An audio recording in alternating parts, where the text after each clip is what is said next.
partir del principio de que solamente se absorben como monosacáridos. ¿Okay? A diferencia de las proteínas que se pueden absorber también como dipéptidos o tripéptidos, los carbohidratos solamente se absorben como monosacáridos, no como oligosacáridos, mucho menos como almidones. ¿Ya? Ese es el primer principio. Los carbohidratos se absorben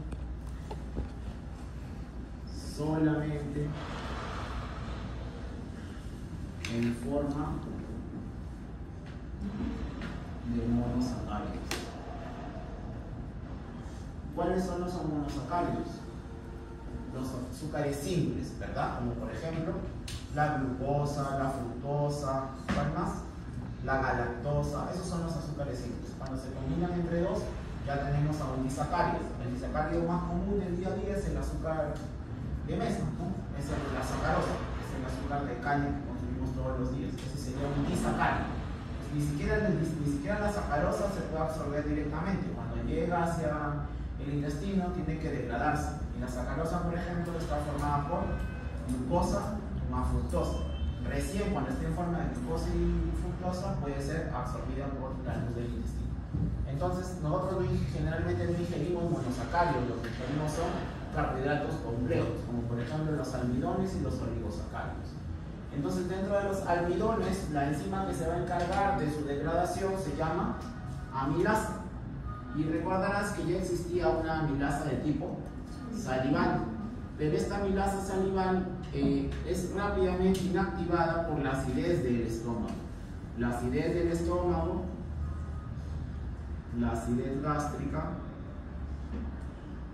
inactiva a la amilasa salival. Y luego cuando ya llega hacia el intestino aparece nuevamente este órgano importante que es el páncreas, ¿verdad? Y el páncreas tiene a la amilasa pancreática. Esta amilasa pancreática se va a encargar de la digestión de los almidones principalmente. ¿Ya? Cuando se encarga de la digestión de los almidones, lo que hace es romper los enlaces alfa 1, 4. ¿Ya? En bioquímica te deben haber enseñado que hay ciertos tipos de enlaces entre los distintos disacáridos y eso. La amilasa pancreática y la amilasa salival principalmente rompen a los enlaces alfa 1, 4 del almidón. Cuando rompe el almidón se van a formar tres compuestos principales: las alfa-dextrinas, la maltotriosa y la maltosa. La maltosa. ¿Qué son estos de acá? Son oligosacáridos. La alfa-dextrina, la maltotriosa y la maltosa luego son degradadas hasta su forma básica de glucosa. ¿Quién se encarga ahora de pasar de alfa-dextrinas, maltotriosa y maltosa hasta glucosa? Ya no se encarga la amilasa, sino son otras enzimas que son parte de las secreciones intestinales. ¿Cómo se llaman esas enzimas? Pues van a tener sus nombres en función de lo que van a romper. Por ejemplo, en el caso de la maltosa, la enzima se llamará maltasa. ¿Okay? En el caso de la maltotriosa, esta sí se llama sacarasa. ¿Sí? No cuadra. En el caso de las alfa-dextrinas será alfa-dextrinasas. Todas esas enzimas son parte de las secreciones intestinales, o sea, son parte de las enzimas que están en las vellosidades. Así como había una enterosinasa para activar el oxinógeno, también hay estas enzimas que son parte de las vellosidades y microvellosidades intestinales. Cuando rompen a esos tres que derivaron del almidón, obtenemos recién glucosa. Y la glucosa ya es susceptible de ser absorbida porque es un monosacárido, que es el principio para que se absorban los carbohidratos. En el caso de los oligosacáridos que ingerimos, por ejemplo la sacarosa, también tiene que ser degradada. La enzima que la rompe pues se llamará sacarasa. En el caso de la lactosa, que es el azúcar de la leche, se llamará lactasa. En el caso de la tealosa se llamará tealasa. ¿Y qué vamos a obtener? Pues si es la lactosa, obtenemos galactosa más glucosa. Si es sacarosa, obtenemos fructosa más glucosa. Y en el caso de la tealasa tenemos glucosa más glucosa. ¿Ok? Entonces ahí recién llegamos al estado de monosacáridos. Y entonces cuando están en este estado, ahora sí pueden ser absorbidos. Como glucosa, como galactosa, como fructosa, ahí recién puede ser absorbidos. ¿Se entiende? ¿Ya? Pues, entonces ahora lo que tenemos que ejemplificar es cómo se da la absorción. Por acá nuevamente tenemos una célula.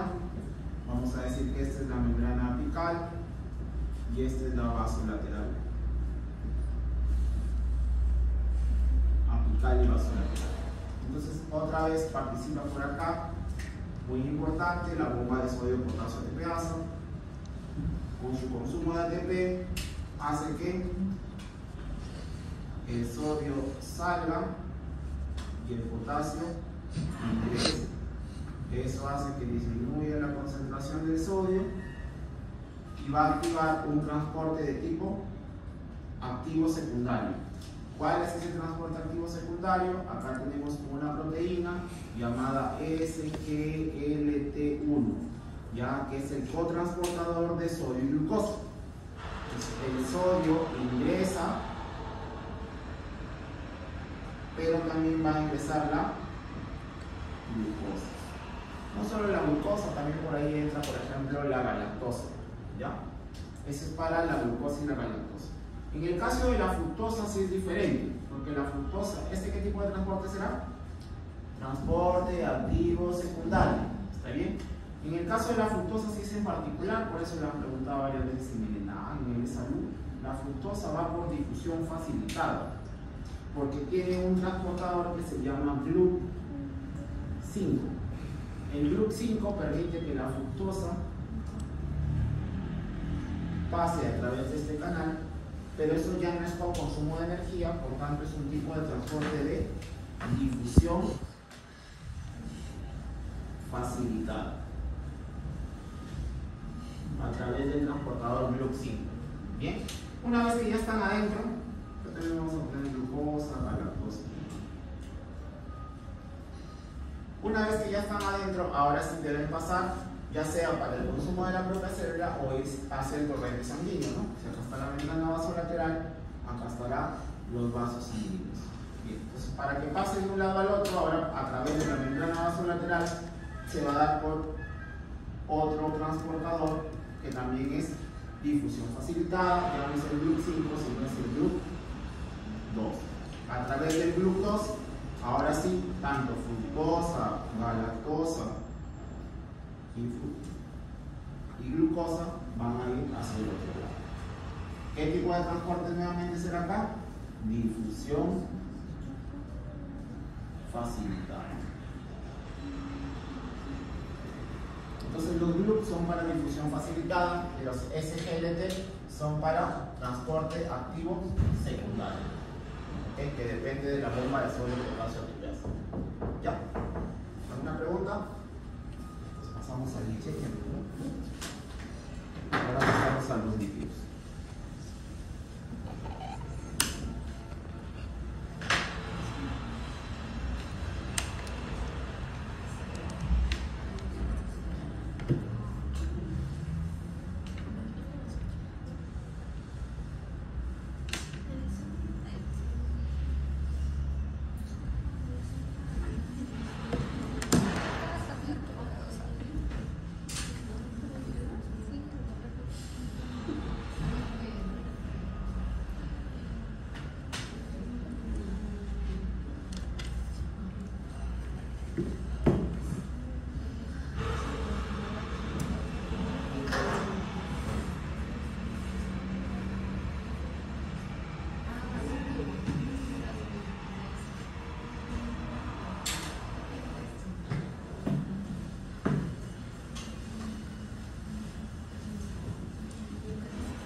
ya entra de grupos: triglicéridos, colesterol y fosfolípidos.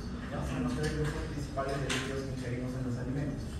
Entonces, así como las enzimas que degradan los carbohidratos, sobre todo los almidones, se llaman amilasas, en el caso de los lípidos se llaman lipasas. Y las lipasas ya se producen desde la saliva. Hay una lipasa lingual que tiene poca actividad, pero ya inicia la digestión de los lípidos. ¿Okay? Así se llama, lipasas. Luego también hay una lipasa gástrica. ¿Ya? Entonces tenemos lipasa, por ejemplo, salival.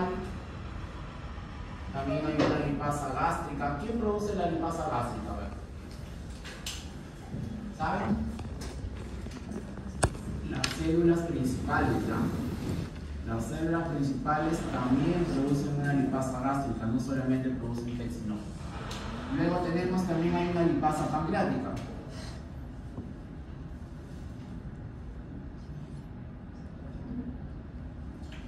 tenemos páncreas.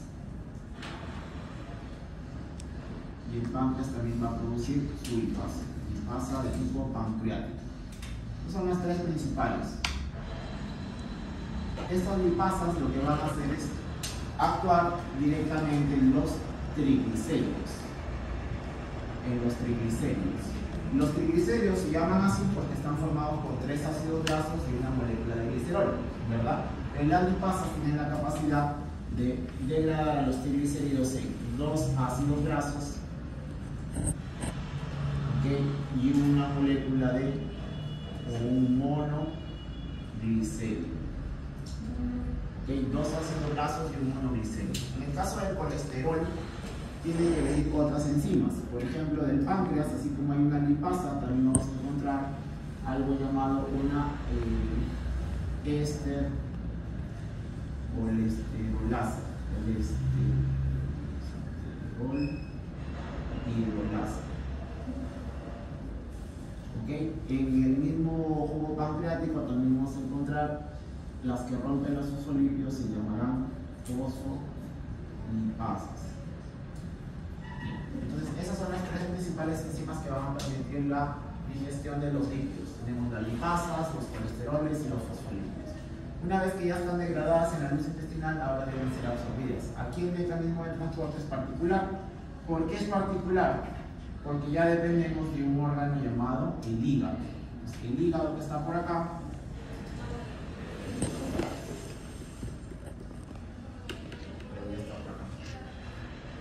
el hígado produce una sustancia llamada bilis, ¿verdad? La bilis.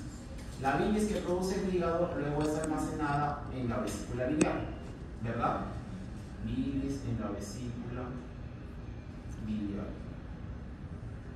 Entonces, cuando tú ingieres alimentos que tengan contenido de grasas, se va a estimular la secreción de la vitamina, o de la hormona, secreción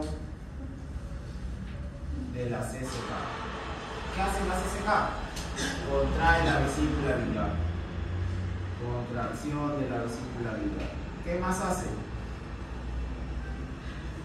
Relaja el esfínter de Oddi.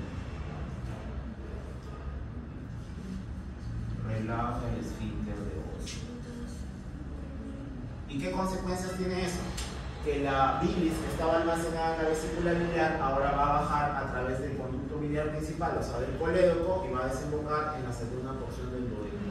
¿Qué es lo que contiene la bilis para que nos interesa para la digestión de las proteínas, perdón, de los lípidos? Que la bilis trae consigo algo llamado los ácidos y las sales biliares.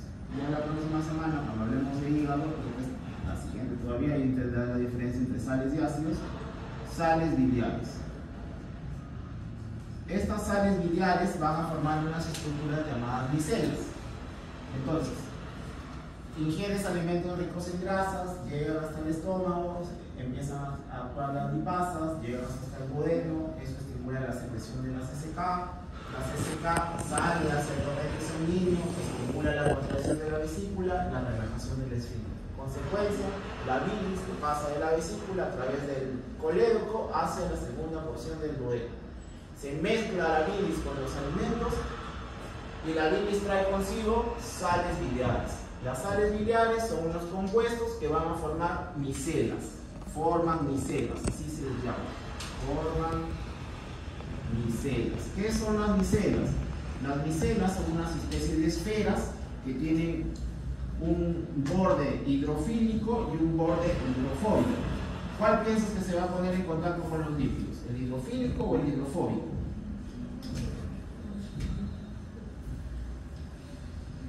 ¿Hidrofílico o hidrofóbico? ¿Tú has visto cuando, por ejemplo, te sirven algo, la sopa y tiene algo de grasa, o la carne, lo que sea, se forman bolitas de...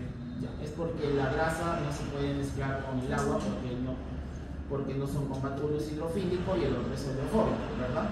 Ya, entonces, las grasas como están mezcladas con toda la comida son como gotitas así de grasas que están ahí, entonces no entran en contacto con las vellosidades, necesitan algo que les ayude a entrar en contacto con las microvellosidades para que se puedan absorber. Eso lo resuelven las sales biliares, porque las sales biliares se mezclan con los lípidos que ya se ingerido, o sea, los ácidos grasos, porque ya se degradaron, los monoglicéridos, el colesterol y los fosfolípidos, ya se unen con ellos, y al unirse con ellos forman unas especies de esferas, donde los lípidos están en el centro. Aquí estarán los lípidos. Cuando hablamos de lípidos nos referimos que están en forma de ácidos grasos, están en forma de monoglicéridos, están en forma de colesterol, ya están en forma de fosfolípidos, pero principalmente ácidos grasos. Entonces, estos compuestos se ponen en el centro porque las sales biliares tienen su extremo hidrofóbico. El extremo hidrofóbico se pone en contacto con los lípidos. Y el extremo hidrofílico es el que está en contacto con el agua que está parte de las secreciones del tubo digestivo. Eso permite que las grasas sean disueltas entre los tubos digestivos. Y al estar disueltas en los tubos digestivos gracias a las micelas permiten que estas sustancias entren en contacto con las vellosidades. Entonces estas micelas luego vienen por acá y se van a acercar a las células. Cuando se ponen en contacto con una de las células, van a liberar los compuestos que cargan. ¿Cómo los liberan? A través de un mecanismo de difusión. Simplemente las sales biliares no entran, simplemente se fusionan, por así decirlo, parcialmente con la membrana celular y permiten que su contenido, los lípidos que están acá, puedan pasar hacia el citoplasma. ¿Y por qué pueden atravesar? Porque recordarás que el modelo de la membrana celular es de una bicapa lipídica, por tanto es hidrofóbica. Tiene un extremo hidrofóbico y tiene un extremo hidrofílico. Entonces los lípidos pueden atravesar. Entonces la micela, ¿cuál es su función? Permite disolver los lípidos dentro de los tubos gastrointestinales y permite que entre en contacto con las vellosidades y microvellosidades intestinales. Al entrar en contacto con el citoplasma de las vellosidades, ahora sí, los lípidos pueden atravesar la bicapa lipídica y ingresan hacia la célula. ¿Okay? No hay acá transporte activo o transporte pasivo, perdón, no hay transporte activo, no hay que se transporta con el sodio, nada de eso. Esto sería un tipo de difusión simplemente, ¿ya? Pero facilitada, entre comillas, por las micelas que ayudan al contacto. ¿Está bien? Pues acá ponemos difusión.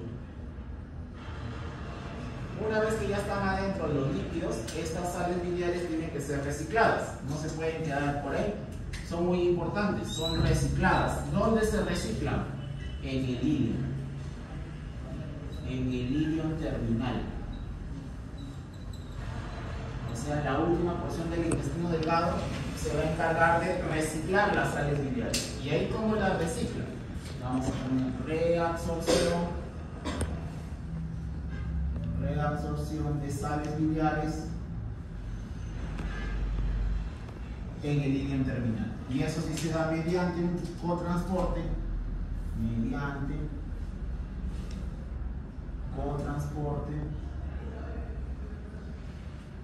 con sodio. ¿Okay? Las sales biliares sí se cotransportan con el sodio. Bien, nos habíamos quedado entonces que los lípidos estaban acá ya dentro de la célula y ahora estos lípidos tienen que, algunos se quedan dentro de la célula para sus funciones y otros tienen que ser pasados hacia la circulación general. Pero los lípidos no van directamente hacia la sangre, sino que van a unos vasos llamados linfáticos. Los vasos linfáticos recogen la linfa. Recuerda que la linfa es este transudado que sale de entre los vasos capilares y son captados por los vasos linfáticos. Los vasos linfáticos luego se reagrupan y desembocan al final en la circulación general porque se van a la vena cava, ¿verdad? Entonces estos lípidos que ya están dentro de la célula van a ser reensamblados. ¿Cómo reensamblados? Pasan por un proceso de esterificación. O sea que los ácidos grasos con los monoglicéridos y todo tienen que volver a formar triglicéridos. O sea, se vuelven a formar triglicéridos. Ponemos acá triglicéridos. ¿Qué más se vuelve a juntar? Colesterol también fosfolípidos. Y en el red y en el aparato de Golgi se van a formar unas estructuras llamadas kilomicrones. En el red, luego en el aparato de Golgi, se ensamblan los kilomicrones. ¿Qué son los kilomicrones? Son un tipo de lipoproteína. Esta lipoproteína kilomicrón está formada principalmente por la lipoproteína ApoB48. Es la principal componente de la lipoproteína llamada kilomicrón. Entonces, REL y Golgi forman los kilomicrones, los ensamblan. Cuando entran en contacto con los nuevos triglicéridos que se esterificaron dentro del citoplasma, principalmente 90% son triglicéridos, ¿ya? 1% de colesterol y un porcentaje variable de fosfolípidos y de ácidos grasos libres. También hay ácidos grasos, también hay colesterol y algo de fosfolípidos. Todo esto se engloba en el kilomicrón, es como si fuera una esferita. Es la lipoproteína más grande. Y una vez que ya está dentro del kilomicrón, el kilomicrón atraviesa la membrana celular por un proceso de exocitosis y llega hacia el vaso linfático. Por eso es que después de una comida, generalmente si uno corta su vaso linfático va a tener un aspecto lechoso, ¿ya? Es el aspecto de la linfa. Entonces, por ejemplo, cuando tú seas interno y te manden a hacer tu primera drenaje torácico porque tiene un derrame pleural, tú vas muy bien contento, te dicen ya, sácale un litro máximo, 1,5 litros, tú haces tu agujita, lo conectas ahí a tu frasquito, lo clavas con tu compañero que te dice sí, clávalo nomás, ¿no? Ya lo clavas y empieza a salir, ¿no? Y después sale el líquido, claro, no sé, ya te salió bien. De ahí te vas a almorzar, regresas, él también comió, ¿no? Le dieron de comer y empieza a salir blanco así como leche sale. ¿Qué pasó? Porque si primero almorzaste salió agua, así clara, como agua normal. Después te fuiste a almorzar, el paciente también almorzó, tú regresaste, ves el frasco y ahora está saliendo blanco. ¿Qué haces? Gritas. Llamas al residente. No está con la interna, con tu compañero. Llamas al R3, ese ya ni lo ves, ya, ese no existe. Al asistente, pero ¿qué pasó? ¿Qué le hiciste? ¿Le diste a quién? Algo le has dado. Lo pulsaste, pero le diste algo, te fuiste muy allá y le diste algo que no debiste dar. ¿Qué le puedes haber dado en el tórax para que empiece a salir blanco ahora el drenaje torácico? Recuerda que la linfa se reagrupa y desemboca en la circulación general. ¿Qué conducto va por el tórax que lleva linfa? El conducto torácico. Entonces le has dado al conducto torácico, entonces la linfa está saliendo hacia el espacio pleural. Y como acaba de comer, en la comida que hay, grasas. Entonces se forman los kilomicrones. Los kilomicrones, si yo tengo, por ejemplo, si no has almorzado y ahorita te censamos, no tienes kilomicrones en tu sangre. Los kilomicrones se depuran rápidamente, entre 1 y 2 horas. Entonces, cuando tú empiezas a comer, se forman los kilomicrones y rápidamente se agrupan en grasa y pasan hacia la linfa. Y y ahí es cuando adquiere esa característica lechosa blanquecina. Por eso es que te decía que justo él acaba de comer hace un rato y empieza a salir así. ¿Ya? Entonces luego esos kilomicrones se depuran porque las células lo captan y toman a sus ácidos grasos, colesterol, todo eso, lo captan y se lo usan. Y el kilomicrón se termina transformando en moléculas de HDL. Entonces, recapitulando, los lípidos primero pasan por la acción de las lipasas, principalmente la acción de los triglicéridos. Se liberan dos ácidos grasos y un monoglicerol. Hay otras enzimas que vienen del páncreas, como la colesterol hidrolasa, las fosfolipasas. Y una vez que ya tienes esos compuestos, necesitas a las sales biliares que lo engloban en unas esferas llamadas micelas. Las micelas no se absorben como tales, sino que facilitan el contacto de las microvellosidades con los lípidos. Esa es su función. Porque los lípidos, por sus características, pueden atravesar la membrana porque es una membrana, una bicapa lipídica. Entonces pasan por difusión, ¿ok? Pero el que permitió que entren en contacto es la micela formada por las sales biliares que vino con la bilis. ¿Está bien?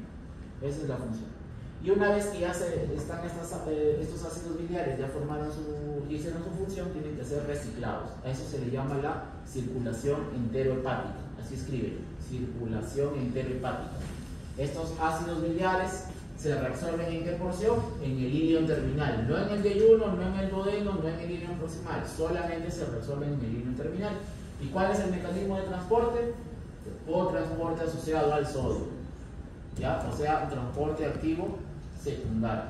Se reabsorben. Una vez que se reabsorben, las sales biliares pasan hacia qué vena. Lo que uno come, ¿hacia qué vena va? ¿Qué sistema venoso va? ¿Hacia qué venas van? ¿Qué venas? ¿Cuál es la vena de los intestinos? Es elevado, no van a decir que no están por ahí todavía. ¿Cuáles son las venas de los intestinos? ¿Cómo se llaman? Mesentéricas. Hay arterias, también hay venas mesentéricas. Entonces, y las venas mesentéricas, cuando se juntan con la esplénica, ¿a quién forman? A la aorta. Entonces, al final, si se reabsorben las sales biliares, por eso se llama circulación enterohepática, entero de intestino, hepática de hígado, porque las sales biliares se reabsorben, pasan hacia la vena mesentérica, de la vena mesentérica llegan a la vena portal y de la vena portal llegarán al hígado. ¿Y quién produjo la sal biliar? El hígado. Entonces lo regresa, pues el hígado vuelve a coger sus sales biliares y vuelve a eliminarlo con la bilis. Por eso se llama circulación enterohepática. ¿Se entiende? ¿Se entiende? Entonces, ¿qué pasa si a una persona por X le metieron un palazo y tiene mal el ilion y le sacamos 2 metros de hilo? ¿Qué problemas tendrá a futuro? ¿Qué se alterará? Varias cosas, pero de lo que te acabo de explicar, que ya no hay ilion terminal. Entonces, ¿qué no va a haber? Reciclaje de ácidos biliares. Entonces, empieza a perder ácidos biliares porque ya no los puede reabsorber. Por tanto, eventualmente puede hacer esteatorrea, porque los lípidos ya no se... Como ya no hay ácidos biliares, el hígado produce más, pero eventualmente fracasa porque lo que produce todo el tiempo se están perdiendo con las deposiciones, porque como ya no hay un terminal, no se recupera, pues eventualmente fracasa y ya no hay absorción de ácidos. Aparte, la bilis, cuando ya no tiene buena cantidad de ácidos biliares, tiende a formar cálculos. Las personas tienen tendencia a formar cálculos en la vesícula, ¿no? Y hay otros problemas de salud. Bien, entonces, ahora dentro de la célula, una vez que ya estás dentro, esos ácidos grasos, por acciones de las enzimáticas de la célula, se vuelven a formar triglicéridos. Y ahora, ¿qué lipoproteína aparece? El kilomicrón. ¿Quién formó el kilomicrón? El REG, y es empaquetado por el Golgi. El Golgi coge el kilomicrón, forma la esferita, lo rellena con todos estos compuestos, principalmente triglicéridos, y ahora sí, por un proceso de exocitosis, eso no es difusión. Exocitosis te deben enseñar en biología, cuando la membrana celular se fusiona y expulsa una partícula grande, ¿no? Por exocitosis pasan hacia la linfa y ahí ya viaja de la linfa, puede pasar a la circulación general y ahí ya recién es aprovechado por las células. ¿Está bien? ¿Se entendió la secuencia? ¿No te vas a confundir? Bueno, ahí lo dejamos. La otra semana ya nos toca aparte hablar del agua, algunos electrolitos.